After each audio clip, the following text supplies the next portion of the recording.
Le jugement fait état de plusieurs coups violents portés à la tête, du déjà-vu pour le parquet, mais dans ce dossier, l'auteur des faits est un policier influent. Le ministère public sollicite 1 an de suspension, le juge refuse. Le policier est finalement condamné sur le plan pénal à 8 mois d'emprisonnement avec sursis, c'est-à-dire que sa peine ne s'appliquera pas si le policier n'est pas condamné à nouveau. Il peut alors poursuivre sa carrière dans la police nationale, une clémence motivée, semble-t-il, par des qualités professionnelles attestées via plusieurs recommandations intégrées au dossier. Pourtant, la profession de l'intéressé suppose une excellente moralité et il faut souligner la mauvaise foi dont a été capable monsieur pendant l'enquête et à l'audience. Des remarques contradictoires avec la clémence du jugement confirmé en appel. Il n'y a pas lieu de stigmatiser le prévenu au regard de sa profession, le délit restant un délit de violence intrafamiliale. Alors, vous y voyez des contradictions, moi j'y vois un équilibre. Dans son appréciation souveraine, le tribunal a pris en compte un certain nombre d'éléments et dans son appréciation de la peine, le tribunal prend en compte la situation sociale et professionnelle de cet individu, et sans doute l'absence d'antécédents judiciaires pour s'orienter vers une peine d'emprisonnement avec sursis qui, je le répète, quand même, est une épée de Damoclès. Je pense qu'il faut faire d'abord une différence entre des faits de violence volontaire uniques, isolés dans la vie d'une personne, par ailleurs insérée, et puis des situations de violence réitérée dans un parcours pénal chargé. Et bien évidemment, le tribunal se montre logiquement plus sévère, d'abord vis-à-vis des récidivistes. Une sanction administrative a été prononcée en interne en 2020, semble-t-il après la confirmation du jugement en appel. Nous n'aurons pas plus de détails. La direction de la police nationale a refusé notre demande d'interview. Du côté de la victime, le jugement a été une désillusion, une blessure supplémentaire à soigner. Les premières périodes, j'étais dans la terreur qu'il arrive chez moi et qu'il me mette une balle. Et je m'enfermais tout le temps. Et le fait de partir à Nouméa, on m'a conseillé de partir dans un autre espace, ça m'a libéré. J'ai commencé à revivre, j'ai eu du soutien, j'ai eu des amis. Ici, on est dans un environnement social qui est quand même cloisonné. Les gens, ils ont pris parti. Parce que jusqu'à présent, il a menti au tribunal, il a menti à tout le monde, il a fait... je sais pas, j'ai l'impression qu'il n'y arrive rien, que c'est la victime qui bouge et l'auteur des faits est toujours là, à pavaner. Elle a choisi de s'installer à Nouméa et ne rentre désormais qu'occasionnellement dans sa commune d'origine. «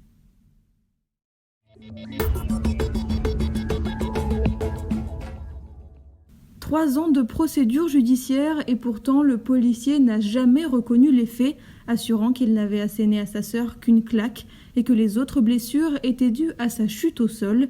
Il a expliqué que son geste recouvrait un conflit coutumier qui relevait des seules instances coutumières, déclarant ainsi le tribunal correctionnel incompétent, une posture courante lors des procès pour violence intrafamiliale. Tout citoyen calédonien qui commet une infraction relève de l'action de la justice et en aucun cas, je ne laisserai dire que des violences relèvent du champ des affaires coutumières. Ça n'est pas entendable et la justice conduit son action vis-à-vis de l'ensemble des infractions qui peuvent être commises, quelle que soit l'appartenance au statut de droit commun ou au statut coutumier. Le procès en appel fait état de démarches entreprises auprès des instances coutumières auxquelles monsieur a donné une version tronquée des faits, manifestement dans l'intention de discréditer sa sœur qui exerce elle aussi des fonctions coutumières. Eh bien, c'est vrai qu'il a utilisé cet argument au tribunal et j'ai pensé que la coutume, elle a bon dos. Elle a bon dos pour venir justifier des violences. Ça justifie en rien ces violences à mon égard et que ce serait dévoyer la coutume, de parler au nom de la coutume. Hein, Une femme doit rester à sa place. Alors, quelle est sa place finalement?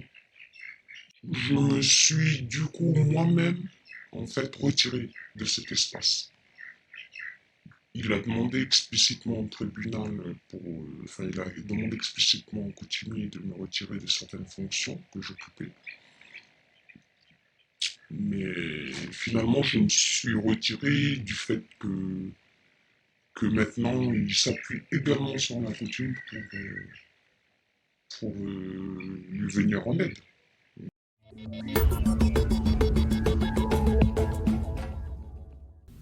La Fédération calédonienne de football respecte-t-elle ses propres règles du jeu? Ses statuts sont clairs, les membres du Conseil fédéral ne doivent pas avoir été jugés coupables de façon définitive de tout crime ou délit.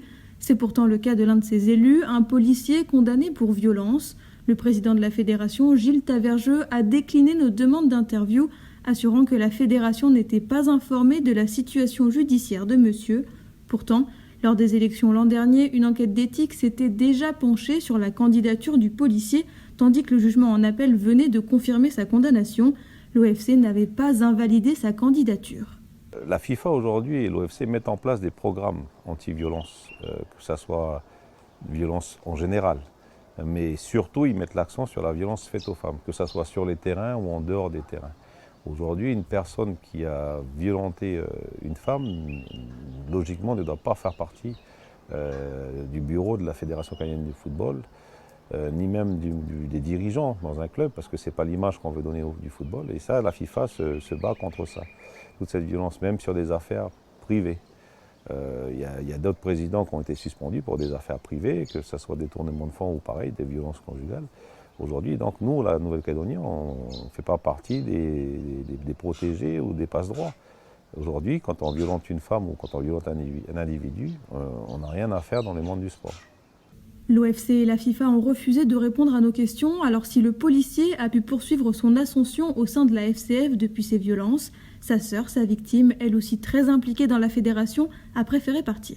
Je travaillais pour la FCF et dans le programme dans lequel j'étais investi, il était question, entre autres, d'utiliser le football comme un outil éducatif pour justement tenter d'apporter une pierre à l'édifice pour enrayer les violences à l'égard des femmes. J'ai démissionné puisqu'il est passé du coup membre du bureau. J'avais peur quelque part qu'il puisse y avoir des représailles étant donné que j'avais porté plainte. En fait, toujours militante pour les femmes et finalement lorsque ça nous arrive, on est aussi dépourvu qu'elles. C'est comme si qu'on n'a plus de force, pas de force.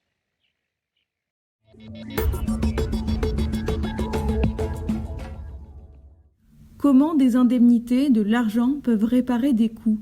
Pour les victimes de violences, les conséquences sont physiques mais aussi psychologiques. Si aucune indemnisation ne pourra jamais effacer les coûts ni éviter aux victimes une longue reconstruction, cet aspect de la condamnation a pourtant toute son importance, à la fois pour les victimes mais aussi pour les auteurs des faits.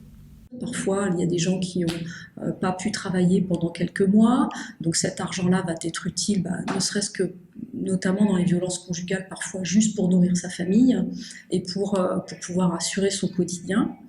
C'est important et ça fait aussi de manière incidente partie de la condamnation aussi de l'auteur, parce que le fait pour un auteur d'être condamné à payer des dommages et intérêts à la victime, c'est aussi se rendre compte pour lui qu'il a commis une faute qui peut être réparée, qui sera peut-être jamais réparable psychologiquement, mais qui économiquement est réparable.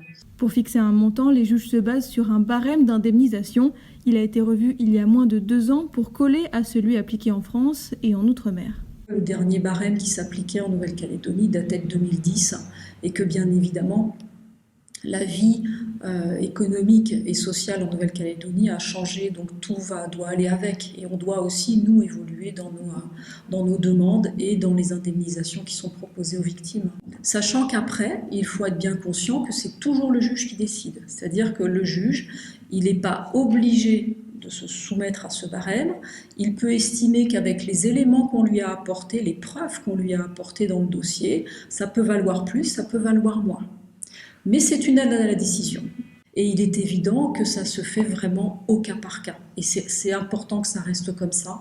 Je pense qu'on n'est pas encore dans une société où tout se vaut. Une victime peut avoir subi tel type d'agression ou une autre victime la même agression, les préjudices ne seront pas les mêmes. Malgré la condamnation, certaines victimes ne perçoivent jamais les indemnités octroyées par le juge, leurs agresseurs n'étant pas solvables.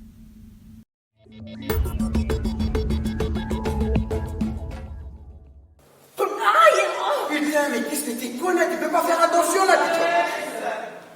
Je lui dis quoi alors?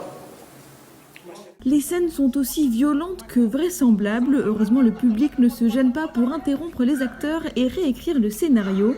Ces théâtres forums sont l'occasion pour les jeunes de parler de ce qu'ils ont entendu avec leurs amis ou vu sur les réseaux sociaux. C'est un sujet d'actualité, du coup on en entend souvent parler. Et du coup après on en parle souvent entre nous. Et sur les réseaux sociaux aussi, il y a beaucoup de choses comme ça. Il y a beaucoup de posts de femmes qui témoignent sur ça. La plupart du temps, on est vraiment choqués de ce que ces femmes elles peuvent subir. Quand on voit la mentalité de certaines personnes, le fait de faire ça, ça se fait pas. Du coup, on trouve ça un peu inacceptable, on va dire. Et du coup, nous, ça nous fait prendre conscience que faut pas qu'on fasse ça. Faut faire attention là. Regarde, t'as mis de l'eau partout là. Tu vas me faire le plaisir d'essuyer tout ça là. Le sujet n'est pas tabou, il s'est invité jusque dans les téléphones des adolescents qui semblent vouloir prendre les choses en main. Je sais pas, je suis contente de ne pas en avoir vu, vécu et voilà, mais franchement je pense qu'il y a beaucoup de personnes qui sont dans ces situations-là et qu'on ne le sait pas, donc franchement maintenant je sais comment je peux aider les gens et tout. Et je pense qu'on a toujours besoin de s'informer pour être le mieux préparé, du coup là je pense que je suis mieux préparée qu'hier et encore moins que demain du coup.